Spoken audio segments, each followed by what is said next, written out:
ছানা কেটে আর মিষ্টি তৈরি করতে হবে না, যখন ইচ্ছে তখন এই পদ্ধতিতে একদম সহজ উপায়ে যখন খেতে ইচ্ছে করবে তখনই বানিয়ে নিতে পারবেন। Hello everyone, welcome to Madhab cooking world.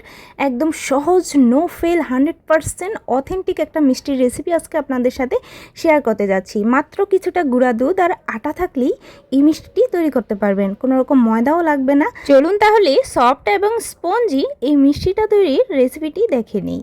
প্রথমে আমি এখানে হাফ কাপ পরিমাণে গুঁড়া দুধ নিয়েছি, এর সাথে 2 টেবিল চামচ দিয়ে দিচ্ছি আটা। এখানে চাইলে আপনি ময়দাও ব্যবহার করতে পারবেন, আটা দিয়েও করেছি যে খুব সুন্দর হয়েছে। পরিমাপগুলো সঠিক রাখবেন, তাহলে কিন্তু মিষ্টিগুলো একদম পারফেক্ট হবে। আধা চা চামচ বেকিং পাউডার দিচ্ছি, বেকিং সোডা দেওয়া যাবে না, বেকিং পাউডারই দিতে হবে। তবে খুব বেশি বেকিং পাউডার যেন এখানে না পড়ে। 2 চামচ ঘি দিয়ে দিচ্ছি, এখানে অবশ্যই ঘি ব্যবহার করতে হবে, ঘিয়ের কিন্তু বিকল্প কিছুই ব্যবহার করা যাবে না। তো এখন আমি ঘিয়ের সাথে এই গুঁড়ো দুধ আর আটাটাকে খুব ভালোভাবে মেখে নিচ্ছি। খুবই ভালোভাবে সময় নিয়ে একদম ঝরঝরে করে মেখে নিতে হবে। এরপর এই মিষ্টির ডোটাকে মাখানোর জন্য আমি আগে থেকেই জাল করে ঠান্ডা করে নেওয়া দুধ একটু একটু করে অ্যাড করব। এখানে দুধের কোনো পরিমাপ নেই, জাস্ট একটু একটু করে অ্যাড করবেন আর মাখাবেন। আর যখন মাখাতে থাকবেন তখন দেখবেন যেন খুব বেশি একদম নরম না হয়ে যায় বা খুব বেশি শক্ত না হয়ে যায়। প্রথমে দুধটা ধপাস করে ঢেলে দেওয়া যাবে না, একটু একটু করে অ্যাড করে করে জাস্ট আলতো করে মাখাবেন। খুব চেপে চেপে মথে মথে মাখানোর কোনো প্রয়োজন নেই। মাখানোর সময় যদি মনে হয় এই মিশ্রণটা একটু পাতলা হয়ে গেছে, তখন একটু আটার গুঁড়ো সাথে মিশিয়ে কিন্তু করে নিতে পারবেন। তো এবার এরকম ঠিক মিশ্রণটা হলে তখন আমি এর থেকে এরকম 1 চামচ করে কেটে কেটে নিচ্ছি, যাতে সবগুলো মিষ্টির সাইজ একই রকম হয়।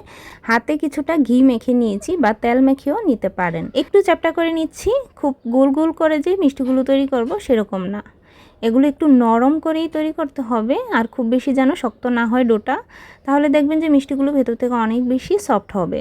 তেলের মধ্যে যখন মিষ্টির এই বলগুলো ছাড়বেন ভাজার জন্য, তখন তেলটা দেখবেন যেন খুব বেশি গরম না হয়ে যায়।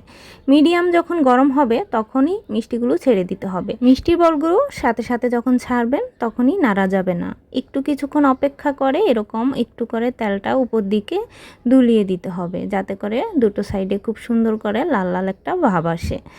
একটু আলতো করে ভেজে নিতে হবে, প্রায় 6 থেকে 7 মিনিট সময় লেগেছে মিষ্টিগুলোর মধ্যে এরকম কালার আসার জন্য। যখন লাইট ব্রাউন কালার এরকম চলে আসবে ঠিক তখনই এগুলো ছেঁকে তুলে নিব। খুব বেশি যেন কালার না আসে সেদিকে অবশ্যই খেয়াল রাখতে হবে। যখন এরকম লাইট কালার আসবে তখনই তেল থেকে উঠিয়ে একটা সাইডে ঠান্ডা হওয়ার জন্য রেখে দিতে হবে।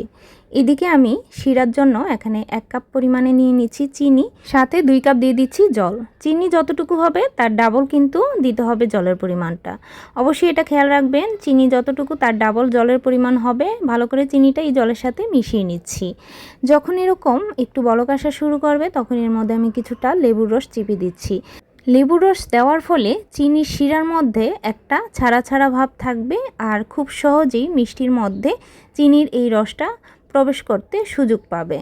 তাই অবশ্যই লেবুর রসটা ব্যবহার করতে হবে।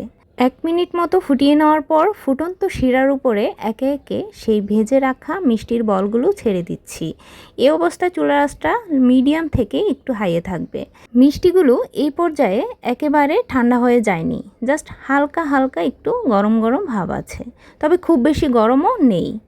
এরকমভাবে মিষ্টিগুলো দিয়ে ঢাকা দিয়ে টকবগিয়ে ভালো করে ফুটিয়ে নিব 5 থেকে 6 মিনিটের মতো।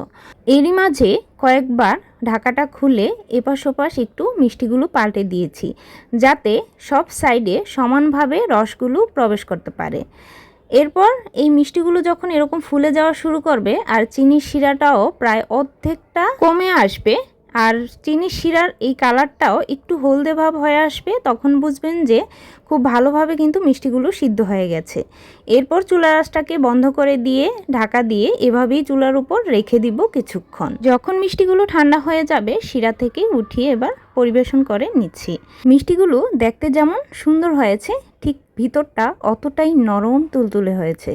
অবশ্যই এই রেসিপিটা ফলো করে এই মিষ্টির রেসিপিটি ট্রাই করতে পারেন। যখনই মিষ্টি খেতে ইচ্ছে করবে তখন আর দেরি কেন, বাইরে থেকে কিনে খেতে হবে না, বাসায় গুঁড়ো দুধ আর আটা থাকলেই এই রকমভাবে বানিয়ে নিতে পারবেন।